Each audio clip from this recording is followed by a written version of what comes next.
Mikkelin Jukurit on ollut nyt 2 kautena peräkkäin liigan jumbo ja on se joukkue, joka on isoimmalla todennäköisyydellä putoamassa ensi kauden jälkeen B-liigaan.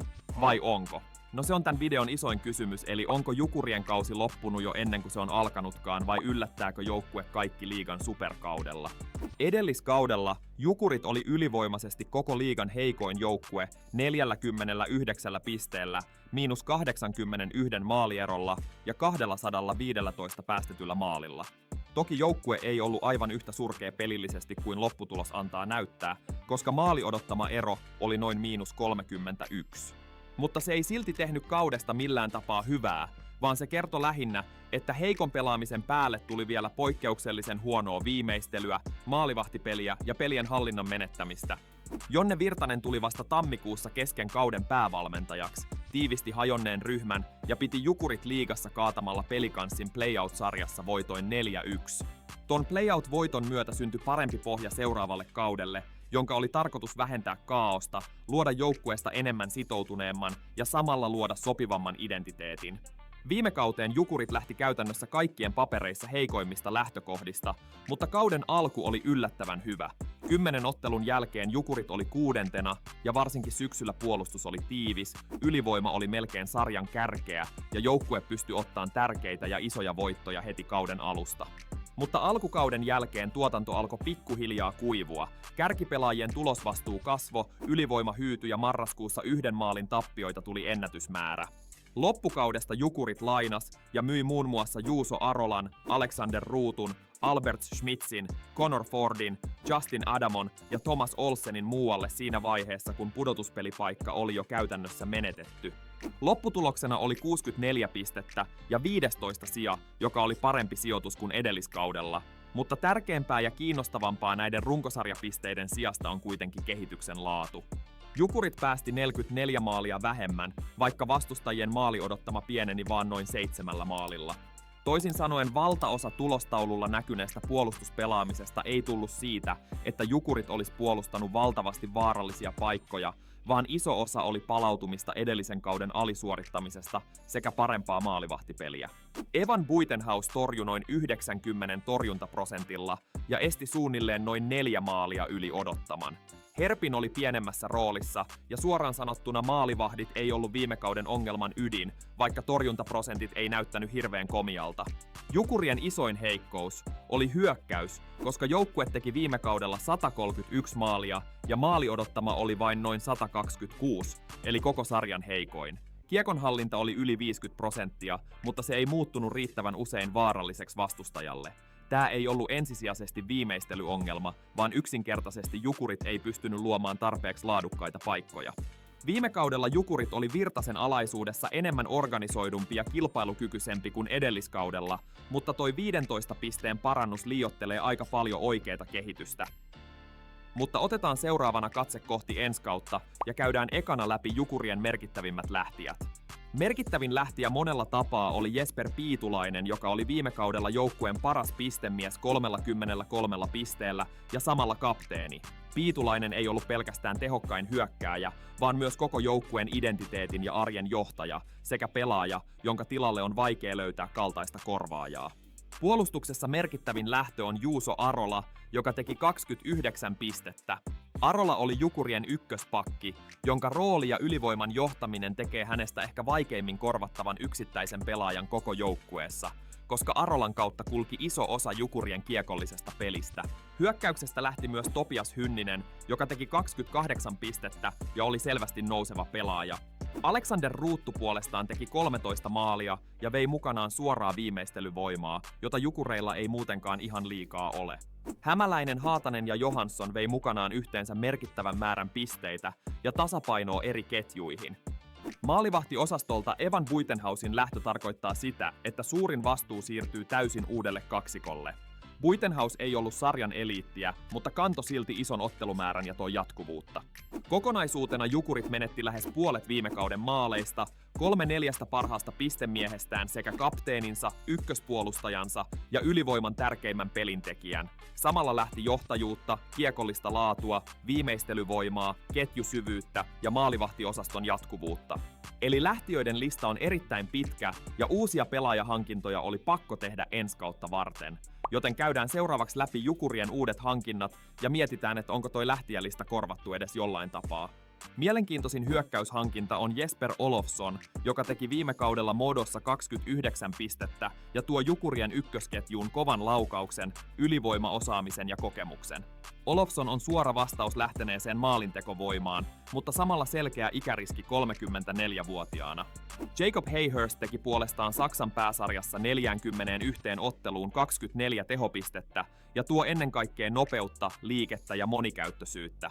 Jukurien kannalta kysymys on se, että riittääkö Hayhurstista aidoksi 30 pisteen kärkipelaajaksi vai jääkö rooli liigassa täydentäväksi.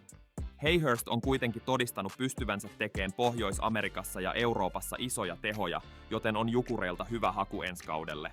Linus Sjödin tuo Jukureihin yli 270 SHL-ottelun verran kokemusta, joka kertoo tasaisuudesta, mutta viime kauden tehot ei vielä lupaa läpimurtoa liigassa.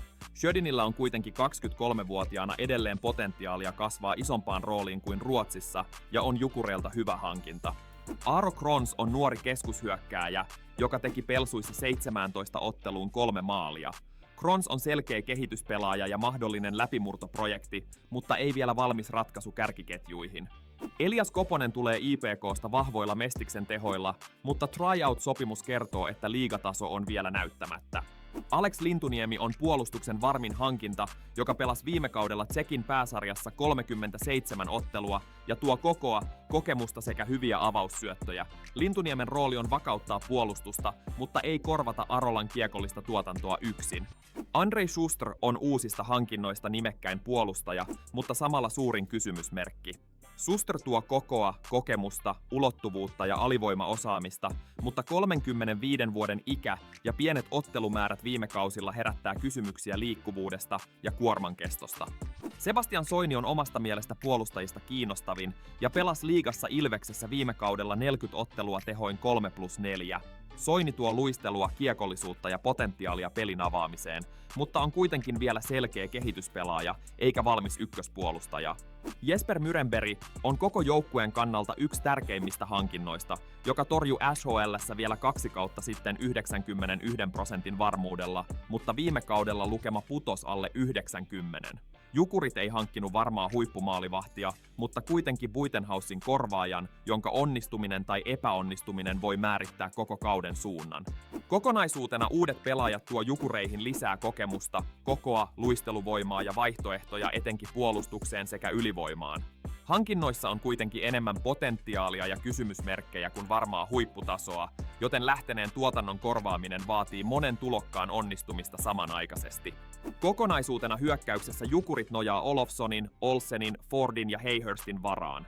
Leveyttä ja potentiaalisia läpimurtajia löytyy, mutta varmoja liigatason kärkipelaajia on vähän.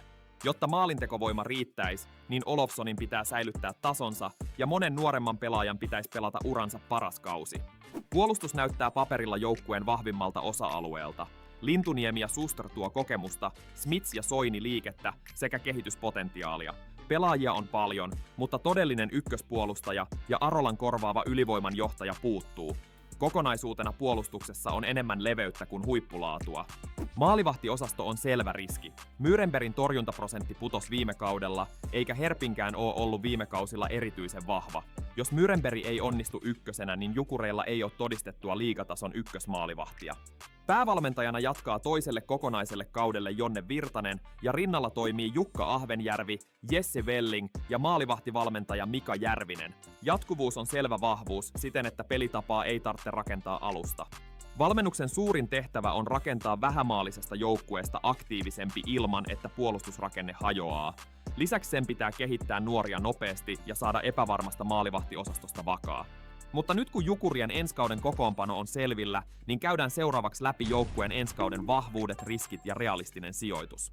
Lähdetään liikkeelle vahvuuksista ja Jukurien selvin vahvuus on puolustuksen leveys. Lintuniemi ja Schuster tuo kokemusta ja kokoa, kun taas Smitsissä ja Soinissa on aidosti kehityspotentiaalia. Valmennus jatkaa ennallaan, joten joukkueen pitäisi olla organisoitu, sitoutunut ja vaikea vastustaja ainakin silloin, kun ottelut pysyy vähämaalisina. Myös Olofssonilla ja Mürenbergillä on onnistuessaan kyky nostaa joukkueen tasoa selvästi. Mutta riskilista on huomattavasti isompi. Jukurit menetti lähes puolet viime kauden maaleista, eikä hyökkäyksessä ole montaa todistettua liigatason kärkipelaajaa. Ylivoimasta puuttuu Arolan kaltainen selkeä johtaja, Mürenbergillä ei ole ykkösmaalivahtina tarpeeksi näyttöjä, ja puolustuksessa osa vastuusta rakennetaan joko ikääntyvien tai keskeneräisten pelaajien varaan. Jukurien materiaali on myös kokonaisuutena kapeampi muihin joukkueisiin verrattuna, ja ensi kaudella materiaalin leveys korostuu entisestään, joten se on myös yksi riski. Jukurien ongelma ei siis ole yksi suuri kysymysmerkki, vaan se, että Olofssonin pitää tuottaa, Mürenbergin onnistua, nuorten kehittyä ja veteraanipuolustajien pysyä mukana liigan vauhdissa. Mutta entä sitten Jukurien realistinen sijoitus? No näillä näkymin realistinen sijoitus joukkueelle on sijoilla 15–17. Eli vastaus tohon videon otsikkoon, että onko Jukurien kausi ohi ennen kuin se on alkanut, niin käytännössä ei. Mutta lähtökohtaisesti Jukurit kuuluu liigan 3 heikoimpaan materiaaliin, eikä se kestä normaalia määrää epäonnistumisia, ja käytännössä Jukurit tarvitsee koko kokonaisuuden samanaikaista onnistumista. Mutta mitä mieltä te olette vastauksesta tohon videon otsikkoon? Jätä alas kommenttia. Kannattaa käydä liittymässä meidän Discordiin videon kuvauksessa olevasta linkistä. Arvostaisin myös, jos pistät kanavan tilaukseen ja jätät videolle tykkäyksen. Kiitos katsomisesta.